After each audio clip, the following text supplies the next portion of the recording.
All right, guys, Dr. Ryan here today. I want to go over SI joint dysfunction. So what happens is you have your pelvis here that comes in and then attaches to your sacrum back here, and you have two joints where the pelvis comes in attached, one on the right and one on the left. And so what happens with SI joint dysfunction is that joint doesn't move quite correctly. There's not a lot of movement in there. There's only a couple millimeters, but when it stops moving, it makes a difference and causes some significant pain to people, okay?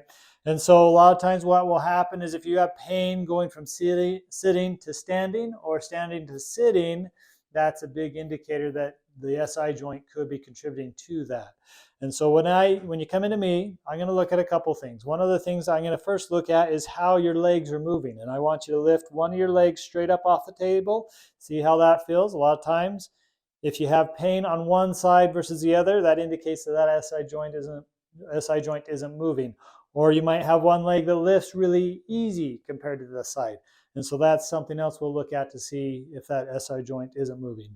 I also will do a test where I bring your leg up and just see how that feels, because that's testing that pelvis to see how it's moving, and then also lifting this up.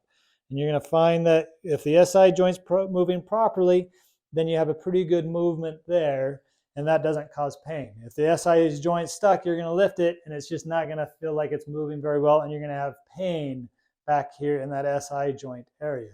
And so to address that, we want to do a couple different things. We want to get that SI joint moving correctly, and so I use this table here. These pieces pop up, and when I adjust you, they're just going to drop down and make a loud noise like that. But that allows the table to help facilitate that adjustment, makes it a little bit more gentle adjustment. And then we go back and retest to make sure we got that cleared. And if your legs lift and lower easier and you don't have the pain in the low back, then that's a good indication that everything's starting to move properly. And so we'll just work all the way up through the low back and get that SI joint and low back cleared out and all the joints moving properly so that you don't continue to have pain. Once we get all the joints moving properly, now we want to strengthen that area, get everything starting to stabilize. And so one of the exercises I recommend people do to help strengthen these back muscles is what's called the swimmer. And so what you do is you lift your left leg and your opposite arm up and hold for a few seconds and then lower it down. And you're going to do that about 10 times on each side.